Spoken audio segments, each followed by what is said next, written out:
दीक्षा का मतलब क्या होता है? सब लोग सावधानी से सुनना।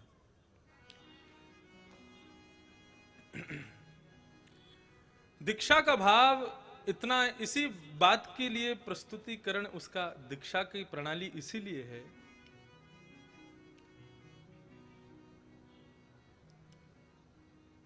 कि जो शिक्षा प्रदान करके मनुष्य की दिशा को बदले उसी को कहते हैं गुरु दीक्षा। गुरु शब्द का अर्थ क्या? गुकारस्तु अंधकारस्या त्रुकारस्तु निरोधक। जो अंधकार को दूर कर दे वो गुरु। किससे दूर करे? बोले शिक्षा और दिशा दोनों प्रदान कर दे उसी को कहते हैं गुरु दीक्षा। कई लोग ऐसा भाव रखते हैं अपने हृदय में कि केवल गुरु परंपरा में दीक्षित होने के बाद में फिर कुछ करने की आवश्यकता नहीं है, गुरु जी हमारे कर्णधार हैं, वही हमको पार लगा देंगे। इतना करने मात्र से आप परिपूर्ण नहीं हो पाओगे। एक बार को वैसे तो ये भाव नहीं रखना चाहिए, लेकिन हाँ, एक बार को आपके गुरु जिनको आप गुरु मानते हैं वे भी तो एक मनुष्य हैं, वो भी तो जीवात्मा है, वे भी तो अपना कल्याण कर रहे हैं। गुरु भजन करे तो शिष्य का कल्याण होता है। शिष्य को भी भजन करना चाहिए ताकि मेरे गुरु का भी कल्याण हो जाए। शिष्य को इसी भाव से भजन करना चाहिए कि मैं जो भी भजन करूं उससे जिन्होंने मुझे सही रास्ता दिखाया उनको भी सद्मार्ग की, वे तो है ही सद्मार्ग पर, लेकिन और उच्च स्तर पर उनको भगवत प्राप्ति हो, उस भाव से। दिशा और शिक्षा को ही दुर्गुरु दीक्षा कहा जाता है। केवल मंत्र देने से, और जैसे हमारे श्री वैष्णव संप्रदाय में दोनों कंधों पर शंख चक्र अंकित किए जाते हैं, वर्षों तक उनके चिन्ह जाते नहीं है। केवल इतना करने मात्र से गुरु दीक्षा पूर्ण हो जाती है? नहीं। गुरु के वचन अटल कर मानो, साधु समागम कीजे, मन रे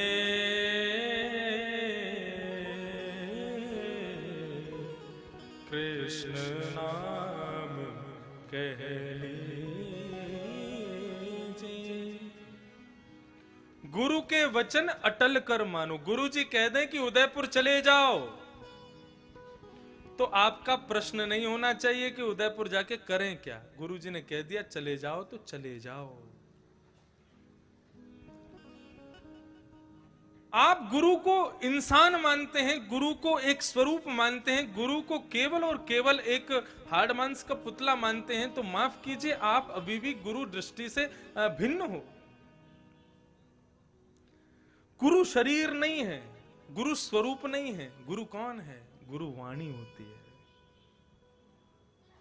वाणी को गुरु कहा। हमारे सिख भाइयों के यहां पर गुरु रूप में, भगवत रूप में वाणी ही विराजमान है। ये परंपरा हमारी भी यही है। गुरु का स्वरूप कैसा, गुरु के वस्त्र कैसे, गुरु के चरण कैसे, गुरु के हाथ कैसे, गुरु के आंख नाक मुंह कैसे, उससे हमको मतलब नहीं होना चाहिए। गुरु कह क्या रहे हैं, उनकी वाणी क्या कह रही है, उससे अभिप्राय होना चाहिए। गुरु की वाणी ही गुरु होती है। नाथ द्वारा में कथा हो रही है। अब अगली कथा पता नहीं श्रीनाथ जी कब कृपा करें तब यहां आकर के कथा हो, लेकिन याद रखिएगा यहां पर जो वैष्णव आकर के कथा सुन रहे हैं, 10 साल 20 साल 30 साल 40 साल 50 साल 60 साल, जब तक आप जियो मैं जियो, आप एक दिन आने पर मेरे स्वरूप को भूल जाओगे, लेकिन यहां सुनी गई कथा के भावों को शायद आप ना भूल पाओ।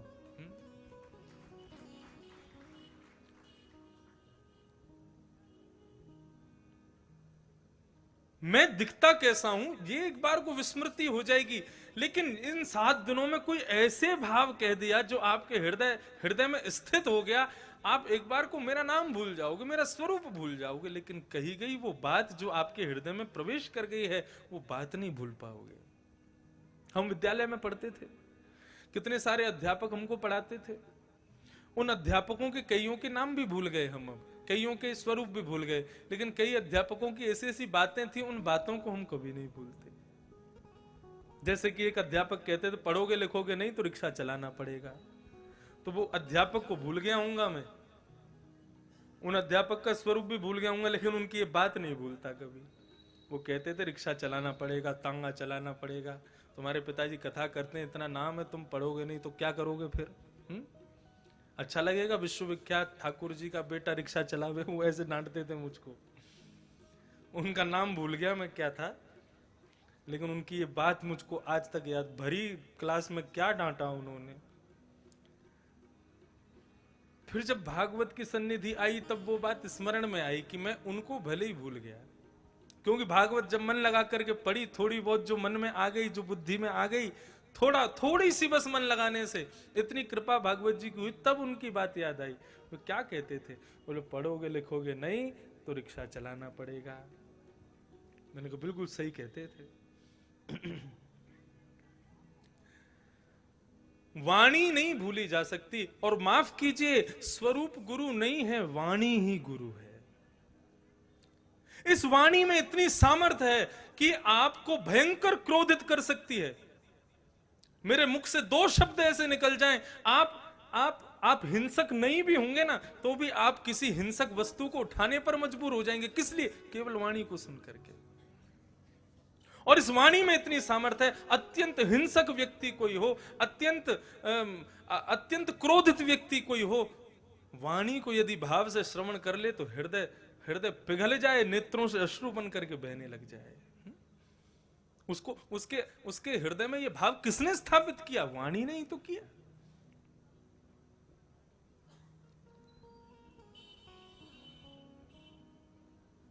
गुरु कोई स्वरूप नहीं है, गुरु वाणी ही है।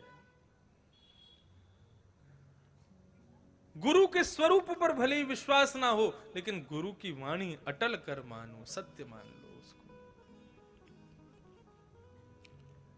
एक सेठ जी अपने बेटा को डांट रहे थे। श्री कल पधारे पूज्य महाराज जी, हम सब पर बड़ी कृपा की, नंद बाबा स्वरूप गुरु कार्षणी श्री शरणानंद जी महाराज, उनकी कथा में सुना हुआ ये भाव मैं बता रहा हूं आपको। गुरु की कृपा। एक सेठ जी अपने पुत्र को डांट रहे थे, और डांटते डांटते कह रहे थे, अरे गधे, तेरी जगह कोई और होता ना तो ये मरे हुए चूहे से भी धन कमा लेता। इतने में ही एक बालक वहां से जा रहा था। उस बालक ने मन में विचार किया कि ये हमारे नगर का सबसे धनवान सेठ है, और ये इतनी बड़ी बात कह रहा है कि मरे हुए चूहे से धन कमा ले, तो इसकी बात में जरूर कोई सत्यता तो होगी। अब ये नहीं विचार किया कि चूहा कैसे धन कमाएगा, उसने बस वाणी मान बात सुन करके मरा हुआ चूहा हाथ में उठा लिया।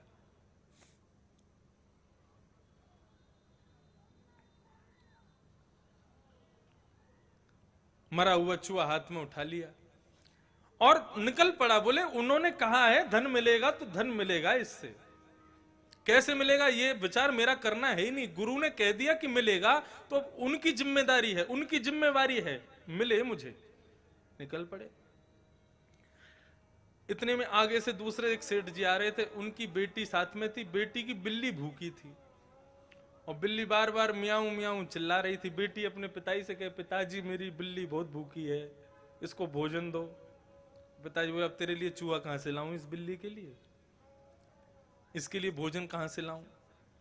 इतने में सामने से वो छोटा सा बालक मरा हुआ चूहा हाथ में लेके आ रहा था, धन कमाएगा इससे। इतने में सेठ जी ने देखा, अरे इसके हाथ में मरा हुआ चूहा है। सेठ जी ने तुरंत उसको रुका, अरे भैया रुकना जरा।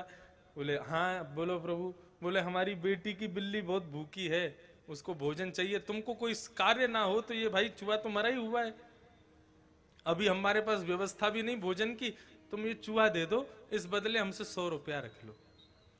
और 100 रुपए उसकी जेब में रख के चूहा ले लिए। गो प्रसन्न हो गया, देखो गुरुजी ने आज्ञा कर दी और मैंने 100 रुपए कमा लिए मरे हुए चूहे से। और इतना ही नहीं, फिर 100 रुपए से उसने कुछ खरीदा, वो बिका, बहुत बड़ा आदमी बन गया। जब एक दिन वही बालक जब सेठ बन गया नगर का, तो आज उसने कहा कि भैया आज हम बहुत बड़े आदमी बन गए, अब गुरु दक्षिणा दिया है। गुरु जी को सोने का चूहा बना करके लेके अपने सेठ जी के पास गया और चरणों में चढ़ा दिया। सेठ जी बोले, अरे अरे आप तो बहुत बड़े सेठ हैं महाराज, आप हमारी कुटिया पे कैसे? बोले, मैं सेठ बना हूं वो आपकी वाणी की कृपा।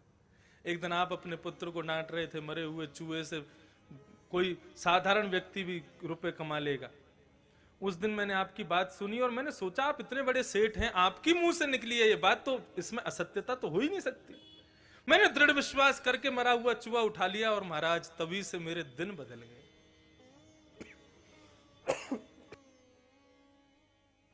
कहने को एक कथा है, लेकिन ये वास्तविकता है। गुरु की आज्ञा पर बिना विचारे आपने एक बार यदि प्रतिज्ञा ले ली कि गुरु जो कह रहे हैं मुझे कहना नहीं चाहिए, लेकिन गुरु यदि अपने कृत्य से भी, यदि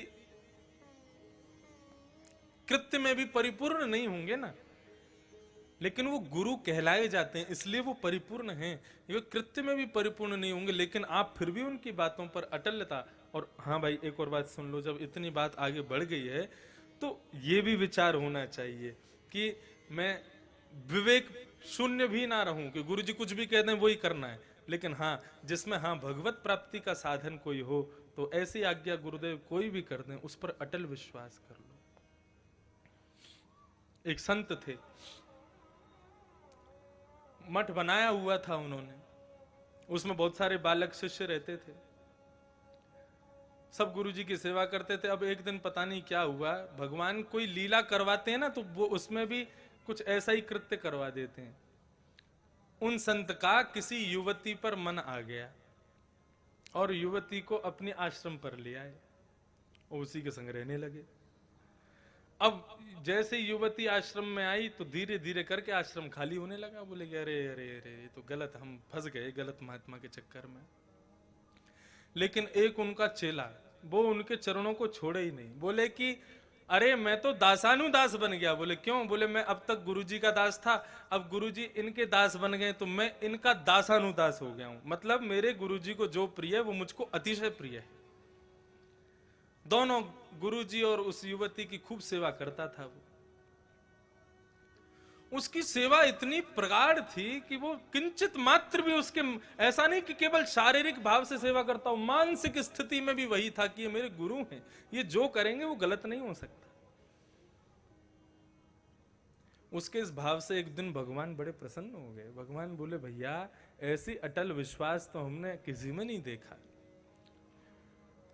अर्धरात्रि का समय भगवान ने विचार किया भाई ऐसे भक्त को तो वैकुंठ में रहना चाहिए, कहीं धरती पर इसके लिए निवास उचित नहीं है। गरुण जी को आदेश दिया, गरुण जी पर अविराजित होकर शंख चक्र पद्म धारी नारायण भगवान तुरंत पधारे और पधार करके उसको दर्शन दिए, उसको उठाया। बोले हाँ जी कौन? बोले मैं नारायण हूं साक्षात। चरणों में प्रणाम किया। बोले भैया बड़ी कृपा की प्रभु, आपने आज दर्शन दिए, कैसे आगमन हुआ आपका इस दास पर उपकार कैसे किया?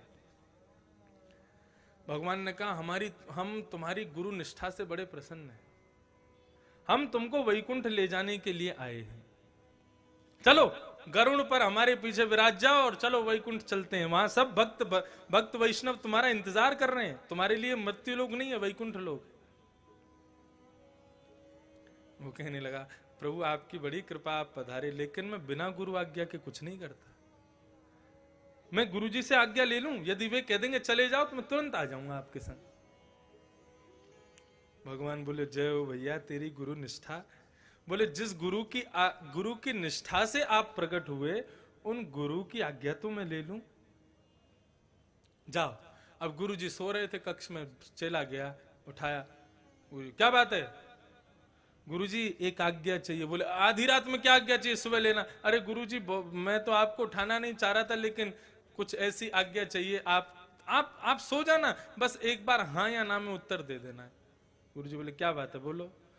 बोले साक्षात जगत नियंता जगदाधार पर ब्रह्म नारायण गरुण पर अविराजित होके हमको लेने आए हैं और कह रहे हैं तुम वैकुंठ चलो।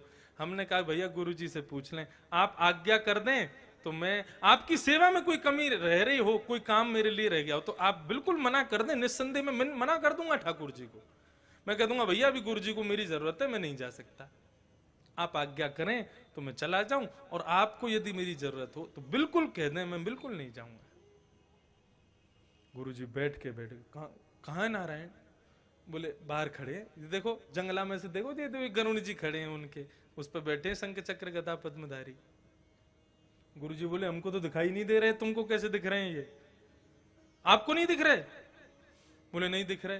बोले रुको मैं अभी कह के आता हूं। बाहर गया दौड़ा दौड़ा, बोले सुनो। बोले हाँ। गुरुजी आज्ञा तो दे देंगे जाने की, लेकिन वो कह रहे हैं पहले हमको दिखो। भगवान बोले तुम्हारे गुरु को तो उसको दर्शन देंगे हम? उसके कर्म इतने खराब हैं, कृत्य इतने दूषित हैं, ऐसे गुरु को दर्शन नहीं देंगे। भक्त खड़ा हो गया, तो फिर ठीक है अपना करुण लो, जाओ यहां से, हमने तो बुलाया नहीं आपको। हमारे गुरु जी को दर्शन नहीं दोगे? जिन गुरु की आज्ञा का पालन का प्रभाव था कि आप आए, उन गुरु को ही दर्शन नहीं दोगे आप? हमें ले जाना चाहते हो तो पहले गुरु को दर्शन दो, गुरु को दर्शन होंगे, वे आज्ञा करेंगे तो मैं चलूंगा।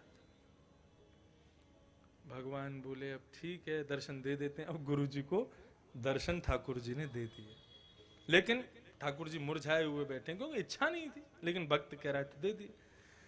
गुरु जी ने चला बोला सुन सुन यहाँ पे आ। बोले हाँ, इनसे कह दो तुमको अकेले क्यों ले जा रहे हैं, हमको भी ले चलें संग में। चेला बोला अरे गुरुजी आपकी आज्ञा सिरोधार। गया दौड़ा दौड़ा भगवान के चरण पकड़ लिए। बोले हमारे गुरुजी कह रहे हैं तुम अकेले नहीं जाओगे, हम भी तुम्हारे संग चलेंगे। तुम बोले तुमने कहा था दर्शन दे दो, हमने दे दिया, अब वैकुंठ में इसके लिए स्थान नहीं है। अरे वैकुंठ ऐसे लोग नहीं जाते हैं, अत्यंत पापी है आदमी, ये वैकुंठ जाएगा? तो बोले फिर जाओ आप, मैं भी नहीं जाऊंगा, गुरुजी नहीं जाएंगे तो। भगवान बोले अच्छा ठीक है, गुरुजी को बोल दो आ जाएं वो भी, तुम और गुरुजी दोनों चलो। अब वो गया गुरुजी, भगवान राजी हो गया, जल्दी चलो ठाकुर जी खड़े हैं, अब बहुत परेशान कर दिया हमने। गुरुजी उस युवती को देखने लगे, बोले ये अकेली कहां रहेगी बेचारी, बेटा इस पर भी कृपा करवा दो। अरे गुरुजी आपने आज्ञा कर दी। दौड़ा दौड़ा भगवान के पास गया। भगवान बोले अब क्या है? बोले हमको ले जाना चाहते हो? बोले इसीलिए तो आए हैं, वैकुंठ के सारे काम छोड़ के आए तुमको लेने। बोले देखो हम प्रेम करते हैं गुरुजी से, और गुरुजी प्रेम करते हैं उनसे। हम गुरुजी के बिना नहीं जाएंगे, गुरुजी उनके बिना नहीं जाएंगे, उनको भी ले जाना पड़ेगा। भगवान गरुण जी से उतरे, उसके पांव पकड़ ली, भैया तेरे जैसे भक्त यदि हर मठ महत्व हो जाए, पूरे विश्व को ही वैकुंठ में ले जाए। और उसकी गुरु निष्ठा, गुरु आज्ञा का ये प्रभाव कि अत्यंत दूषित हृदय वाले गुरु भी और वो युवती भी तीनों गरुड़ पर विराजे हैं भगवान के साथ, और सीधे वैकुंठ को प्रस्थान कर गए।